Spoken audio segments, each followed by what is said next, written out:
Okay, HB. Today we're with the mayor of Huntington Beach, Connie Boardman, out in front of the Whole Foods Market here at Bellaterra in Huntington Beach, and we're days away, Mayor, Yes. from going from, well, Those. these or those to These. these. And, you know, it's been a controversial subject at best, and I thought maybe we can walk people through this and what's happening in just a couple days. Sure. So on November 1st, large grocery stores, markets will no longer be providing the plastic bags. You'll need to bring your own. You can buy a paper bag for a dime, or you could just choose not to use a bag, which in other cities where this has been enacted, that's what a lot of customers choose to do, especially if they're only going in for a few things. Yeah, that's true. So it just depends on the person. But take us back a few years now that it was once paper versus plastic and Well, plastic I think- versus paper. Right. Both of us are old enough to remember when plastic was not an option. And then when they were introduced, we kind of had to be talked into using them. They were flimsy, they're thin. And then it became paper or plastic, and then suddenly the paper bags got kind of hidden under the counter, and we got more and more used to the plastic bags. Right. Now let's be clear about this. This isn't an anti-business measure. Businesses didn't come out and say this or anything. This is an ongoing movement. About 70 cities now or something. This is an ongoing movement, Right. Mayor. And there have been legislation introduced at the state level to try to require reusable bags throughout the state, and those haven't passed. So city by city, and it's typically a lot of coastal cities who see the pollution firsthand that enact the ordinances. But hopefully, by the time we get 80, 100 cities enacting these ordinances, there'll be enough political will to adopt it statewide, and then we can make a real dent in the amount of plastic pollution that's ending up in our oceans. Right, so the businesses are not the bad guys here necessarily, but an ongoing movement throughout California and probably throughout the nation, actually, Connie. Well, right. The businesses, the grocers associations are not opposed to these ordinances at all. Plastic bags are, of course, an expense that for them. And by having their patrons come in and use reusable bags, it cuts down on cost, on a business cost for them. But it's costly to us as a community, being a coastal city, as the mayor mentioned. Why are these so darn bad? Well, the problem with the plastic is that when they get into the ocean, they float, and animals like turtles mistake them for jellyfish, which is what turtles eat. So they'll eat them, and the plastic will kill it'll impact the digestive system, make the animals starve, and it will kill the turtles. As they degrade, they break into smaller and smaller pieces, and then fish eat them. And so the chemicals from those plastics get into the fish, get eaten by bigger fish, and can enter our food chain that way. The other thing this plastic does is when there's real low levels of chemicals like DDT or PCBs in the ocean, chemically, those chemicals are very dissimilar to water, but they're more similar to the plastic, so they glom onto the plastic.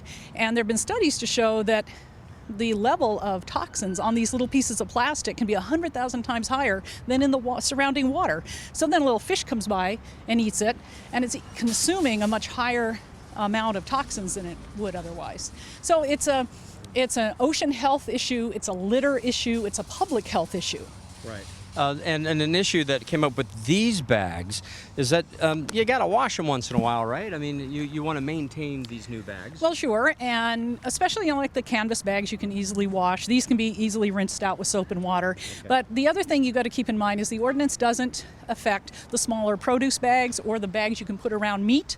So you're not going to get as much, cross-contamination because you can still cover your chicken with a plastic bag. You can still cover your apples with a plastic bag.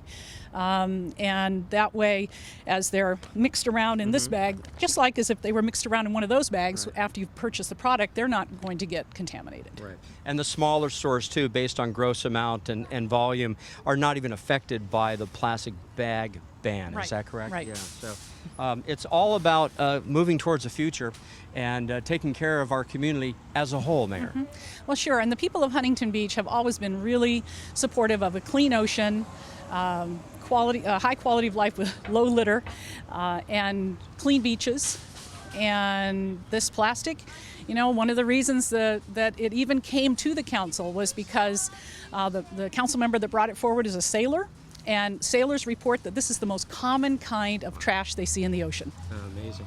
And nice bag here. I think this is one of the first ones. Right. This is an Albertsons bag, Huntington Beach. I see those all over the place. Oh yeah, I mean, look at the artwork on this. It's really a cute bag. Yeah, it is nice. And then, oh, the Bolsa Chica Land Trust. Well, How do yeah. we get this bag here, I wonder? Lots of, I don't know, but lots of organizations have their own bags. They use them as fundraisers.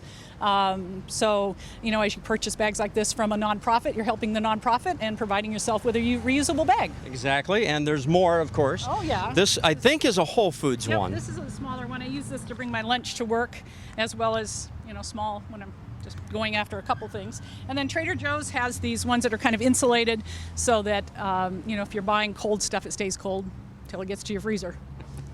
November 1st, ladies and gentlemen. And we appreciate this, putting things in context a little bit more about this very important issue. Well, you're very welcome. Happy to do it. November 1st, goodbye and Hello. hello.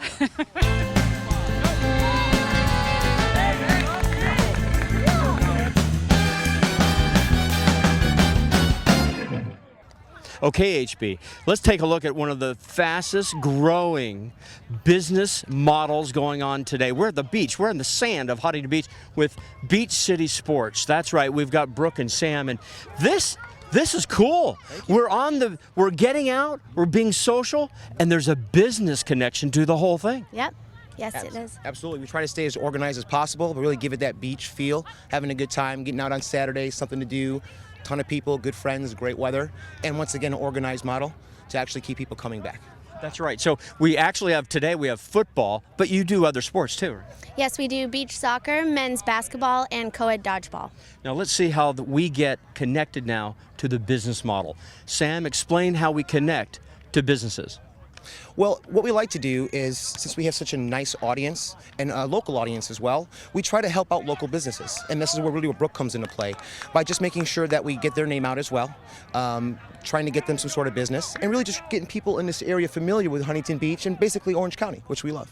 Okay, so that means you have teams and you compete in a social way, and then you connect your membership. There's not a membership, but the people that come out to the sports with area businesses. Is that close? That's exactly right. We have a platform. We call it our membership VIP card that we connect with other local retailers, restaurants, bars, chiropractors, doctors. So we're actively on the lookout for other local businesses and entrepreneurs that want to partner with us and take advantage of this huge consumer base that we've developed right here in Huntington. Developed just, what, 2.5 years? 2 years. We're 2 years old. 2 years. Wow, amazing. This business model seems to work because you're getting a lot of a positive response. Oh yeah, this is people's favorite thing to do every day. Hopefully you'll get to look around and you'll see we have 30 teams. It's about 350 adults out here on the beach every Saturday. And like you said, this is just one of our sports, so we see a lot of potential from here. Well, there they are, Sam and Brooke, to one of the coolest new business models to hit Huntington Beach, and today hitting the sand right here in Surf City.